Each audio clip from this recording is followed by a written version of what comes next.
इस संसार में जो भी आत्मा आती है उसके दो परिचय होते हैं, एक शरीर का परिचय होता है और एक आत्मा का परिचय होता है। तो पहले हम इनका लौकिक परिचय तुमको बता रहे हैं। वैसे बहुत लोग जानते हैं लेकिन फिर भी आज ये जरूरी कुछ बातें होती हैं। तो आज जो तुम ये तस्वीर फोटो ये रूप देख रहे हो, ये आप सबके सगे संबंधी हो सकते हैं, किसी के पिता हो सकते हैं, किसी के बाबा हो सकते हैं, किसी कुछ भाई हो सकते हैं, लेकिन मेरे ये सदगुरुदेव हैं। तो आज 21 फरवरी 2024 में और ये अपना पंचभौतिक शरीर छोड़ करके और एक ऐसे अलौकिक लोक के लिए रवाना हो गए जिनको हम लोग नहीं देख पाए या फिर उनको केवल महसूस किया जा सकता है। पुराणों शास्त्र में उसको जानकारी मिलती है, तो वहाँ के लिए ये प्रयास कर गए हैं। तो इनका लौकिक परिचय ये है, इनका नाम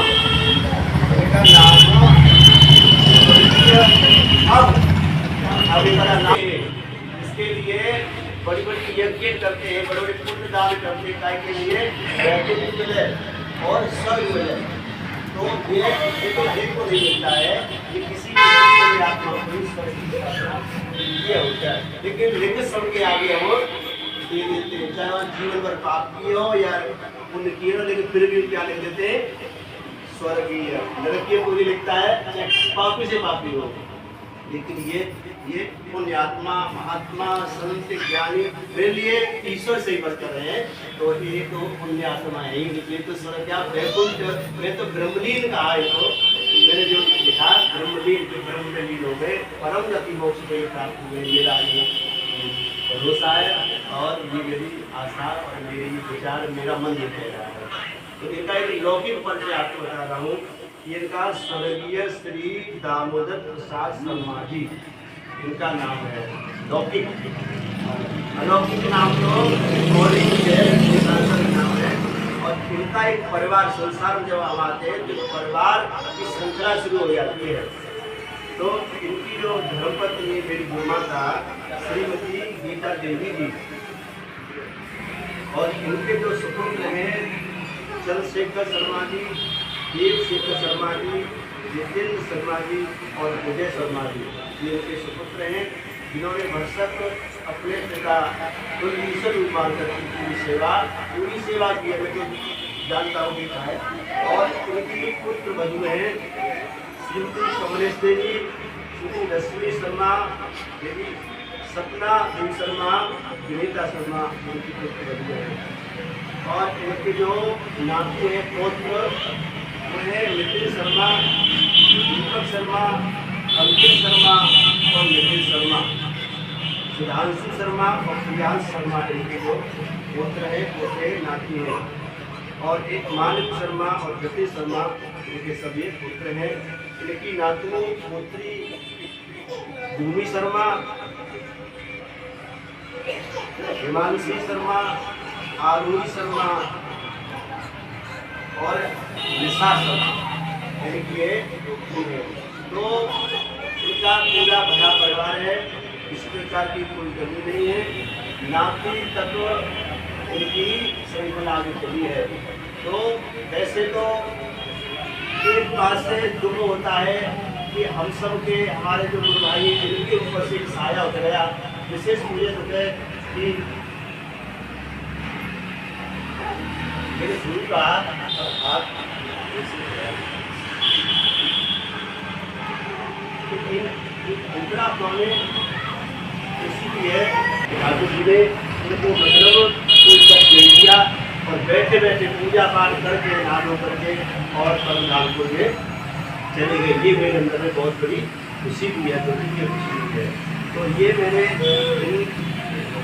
गुरुदेव जी का और मैंने लौकिक परिचय बताया। अब आइए थोड़ा अलौकिक परिचय हम जान लेते हैं।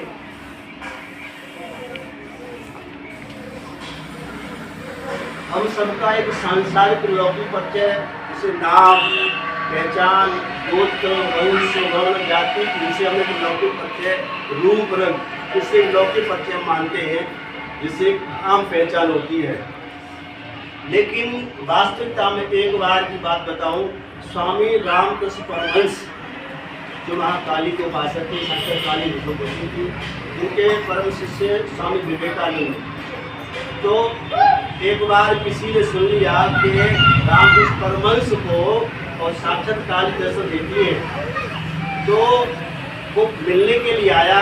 उन्होंने प्रार्थना की है, गुरुदेव मैं भी इस काली भगवती के दर्शन करना चाहता हूँ। तो रामकृष्ण परमहंस बोले कि ठीक है, दर्शन तो हो जाएंगे, लेकिन अपना पता हमको बता दो, हम भेज देंगे आएंगी। तो उसने कहा कि फलाने शहर में, फलानी कॉलोनी में, फलाने नंबर गली में और फलाने कोठी नंबर मेरा पता है, वहाँ भेज देना।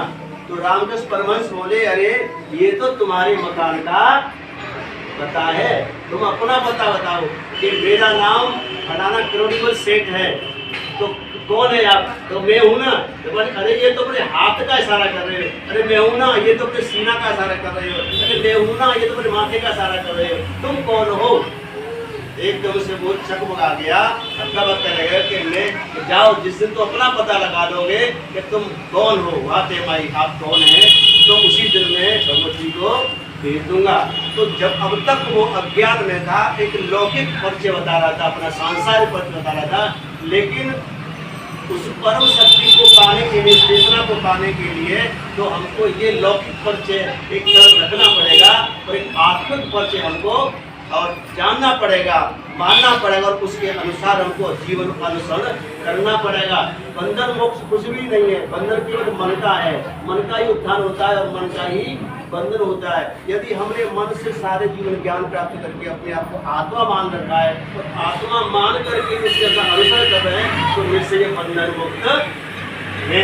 और यदि हमने आत्मा को मान लिया, जान लिया, लेकिन उसका अनुसरण नहीं किया हमने, क्या आत्मा के अनुसरण क्या होता है? तो सुखे दुखे सुखे कृपा लाभा लाभो जयो जयो तथा अध्याय देवो पापो काम से बताए गीता में कि जब तुम्हें आत्मा का ज्ञान हो जाएगा, उसके अनुसार तुम जीने लग जाओगे, तो अपने सुख में, दुख में, हान में, लाभ में, जीवन में, मन में, यश में, अपयश में, मान में, सम्मान में तुम समझ भाव को रहने लग जाओगे। जिस दिन हमारा स्वभाव बन जाए कि हम समता में जीने लग गए, कोई चाहे हमारा सम्मान करे तो भी फर्क नहीं है, कोई अपमान कर दे तो भी फर्क नहीं है, कोई गाली दे तो भी चिंता नहीं है, लाखों की संपत्ति है तो भी खुशी नहीं है, करोड़ों की संपत्ति लिया तो भी कोई दुख नहीं है। ऐसी समता में जिस दिन हम जीने ले जाएंगे, समझना हम मोक्ष को पा गए। एक बार बताऊं, हरियाणा में मेरी कथा चल रही थी, तो वहाँ एक व्यक्ति आए तो 70 साल के, तो वो बोले कि गुरुदेव हमको मोक्ष चाहिए। तो जिस तरह से तुम सुनना चाहते कथा में आओ, अगर सच्चे में सुनना चाहो तो आज से तुम अपने आप को मरा हुआ समझ लेना। तो शरीरों में विद्यमान हो और जो मर जाता है उसकी कोई इच्छा, भाई डेड बॉडी क्या इच्छा होती है, तो इसीलिए वो जीते भी शरीर में और जीते भी मुक्ति होती है, मरने के बाद मुक्ति नहीं होती है। तो आज से तो अपने आप को मरा हुआ समझ करके अनुसरण करने लग जाओ, आप मोक्ष को पा जाओगे। तो मोक्ष पाने में कोई कठिनाई नहीं है, इतना बवंडर बना दिया कुछ नहीं है। आज से तो जिस आलमों से मस्त रहने लग जाओ, कोई इच्छा मत करो, आपका मोक्ष निश्चित है। क्योंकि मन एवं मनुष्य नाम कारण बंधन मोक्ष हो, मन के कारण ही जीव उत्थान पतन और बंधन मोक्ष को प्राप्त होता है। तो हमारा असली पता क्या है? हम क्या है भाते भाई, हम क्या है बताइए, हम क्या है? आज तो बता दो यहाँ बैठे, हम क्या है? सब एक दो से बताओ, हम क्या है? आत्मा। एक जवाब आया था, सब तुम आत्मा हो सब है। जब भगवान कन्हैया ने महाराज किया तो उसमें किसी पुरुष को इजाजत नहीं थी, क्योंकि पुरुष संसार में था ही नहीं। और कौन थी वो? सब जितनी गोपियां थी रास में वो सब आत्मा थी। एक परमात्मा ही पुरुष है संसार में, और कोई दूसरा पुरुष है ही नहीं। तो हम सब क्या है? हम सब क्या है? आत्मा। तो अगर वो चाहते तो सुबह या शाम जहाँ को पूजा करते वहाँ मैं आत्मा हूँ, मैं आत्मा, तो निश्चय ही आपको कोई बंधन बहान नहीं पाएगा। तो कुछ भी करते पहले, कुछ भी संसार में कोई कर्म बुरा नहीं है, कोई कार्य बुरा नहीं है, बशर्ते तुम आत्मा में रहने लग जाओ तो संसार के कार्य करो। गुरु जी कहते थे बेटा शरीर संसार को दे देना, मेरी इनकी एक बात में दिमाग आ गई है। कई बातें मैं कथा बोलता हूँ कि शरीर को, तन को आत्मा, शरीर को संसार में दे देना, लेकिन मन को संसार में, शरीर जाना जाने दो, इसीलिए तन संसार को दे दो, तन संसार को दे दो, मन परमात्मा को दे दो, और धन अपने धर्म कार्य के लिए ये जो दी गई चीजें होती है। तो कहने का तात्पर्य है कि हम आत्मा का आभास करते हुए जिएंगे, जीने का प्रयास करेंगे तो हम मोक्ष है, और हमारा असली परिचय क्या है? आत्मा। तो वास्तविकता में परिचय इनका आत्मा ही है। लौकिक परिचय तो क्षण के कुछ समय के लिए ऐसा ही आभास हम करेंगे। बोले गोविंद की जय।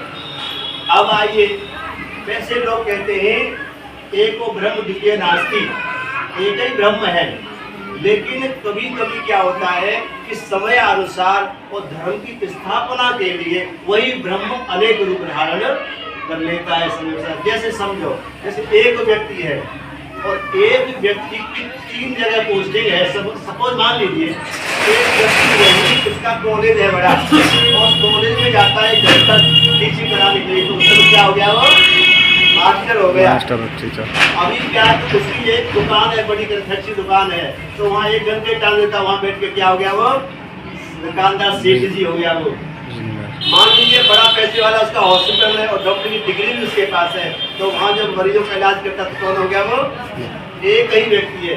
ऐसे ही वो परमात्मा हमको अनेकों रूपों में दिखता है, लेकिन वो एक ही ब्रह्म है। तो इसलिए इस आधार को हम देखें तो संसार भी परमात्मा है, ये संसार भी परमात्मा है, जीव भी परमात्मा है, शरीर भी परमात्मा है, क्योंकि एक ब्रह्मांड है। चित्तजल पारो गगन समीरा और पंचक्षत्रिय अधम शरीरा। अधम कह दिया इसको, उसको अनित्य कह दिया, इसको नित्य नहीं है ये, लेकिन मिथ्या नहीं है।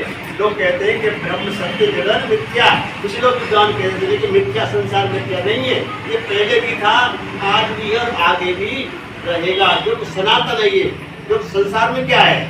संसार में 5 तत्व ही हैं। 5 तत्व कभी मिटते हैं, कभी खत्म नहीं हो सकते। 5 तत्व वायु संविधि है, तो यही 5 तत्व है। यह संसार में कुछ भी नष्ट नहीं होता, ब्रह्मांड में कुछ भी नष्ट नहीं होता, बल्कि रिसाइज होता, मतलब बदलता रहता है। अभी पंच भौतिक शरीर लेकर के आए बोले, तो हम तो सब सामने थे, शरीर से दर्शन कर रहे थे, सेवा कर्म कर रहे थे, और अब क्या हो गया? अभी ये सूक्ष्म जगत नहीं है, इनको सूक्ष्म शरीर मिला है, और अभी इसी पंच तत्व में ही विलीन है। क्योंकि वो पंच तत्व 2 तत्व लेके खत्म हुए हैं, 5 नहीं हुए हैं। 2 तत्व हमारी दृष्टि में 2 तत्व है। 2 तत्वों से ये स्थूल शरीर बनता है, जिससे धरती से और जल से। और जब ये शरीर प्राण निकल जाते हैं तो ये 2 तत्व ही खत्म हो जाते हैं, 2 तत्व ही नष्ट हो जाते हैं। जैसे हाड़ मास धरती है, पृथ्वी है, और भूत ये आगे ये हमारा जल तत्व है। 2 तत्व खत्म हो जाते हैं। दूसरे जगत में आज हुई है, जिंदा है, मरे नहीं है। वैसे हम मरते नहीं है, हम केवल चेंजिंग करते हैं। कहते हैं भूत 5 से बना ये सुंदर शरीर आपका, बताया भूत 5 से बना ये सुंदर शरीर आपका, और बनता बिगड़ता है ये कुछ न बिगड़ता आपका। हम जाते नहीं दूर संसार से निकल के, हम जाते नहीं दूर यहाँ से चल के, और फिर मिलते हैं बस कपड़े बदल के। हम सब नजारे कब से खा रहे हैं, गुरु लोग भी आते हैं, केवल हम दोनों का मार्गदर्शन करने के लिए। ये बंधन में नहीं है, मैं बंधन में नहीं हूँ, कौन मान सकता है? लेकिन हम परमात्मा के कार्य के लिए, हम तुम जैसो गाइड करने के लिए, मार्गदर्शन देने के लिए, और बार-बार हम आते जाते हैं, हम तो खेलते रहते हैं। तो ऐसी पर दिव्य आत्मा कभी भी बंधन में नहीं होती। हम ऐसे और करने के लिए, इसीलिए ऐसी दिव्य आत्मा के लिए, ऐसी संत आत्मा के लिए तो आज हम लोग क्रिया कर रहे हैं ना, ये अन्नदान और ये रुकने की जरूरत नहीं है। ये तो उन लोगों के लिए जिन्होंने जीवन में पुण्य नहीं किया, जिन लोगों ने गुरु की शरण नहीं ली, जिन लोगों ने भजन नहीं किया, जिन लोगों ने तपस्या नहीं की, जिन लोगों ने त्याग नहीं किया, उनके लिए श्री कर्म का अनुसार कुछ बताए। लेकिन ये तो ये कुछ भी नहीं, करो तो और न करो तो, क्योंकि अपने आप में मुक्त है, मोक्ष है, हमारे लिए जरूरी चीज भी नहीं है। तो ये दिव्यात्मा बच्चे हमारा तुम्हारा आत्मा, और ये ब्रह्मांड रूपी शरीर पंच भौतिक शरीर ये तत्वों से मिलकर बनता है, और इसको एक न एक दिन नष्ट भाई जिसका जन्म, जिसका उदय, उसका एक दिन अस्त होना जरूरी है, क्योंकि ये सृष्टि का नियम है। जैसे कि अगर हम किसी विदेश में जाएंगे, मानी अमेरिका गए, और हमारे पास कितना भी धन है, लेकिन ये पैसा अमेरिका में नहीं चलेगा।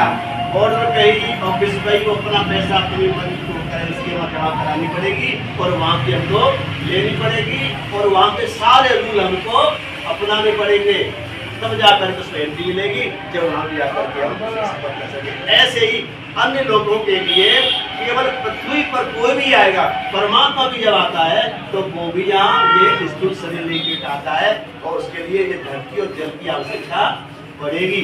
कोई भी ऊपर जाता है तो ये यहाँ की चीज है, ये यहाँ की चीज है, ये हमको छोड़नी पड़ेगी। और तीन जो तत्व बताए मैंने, आकाश तत्व, एक वायु तत्व और अग्नि तत्व, ये तीनों तत्व ऊपर के हैं।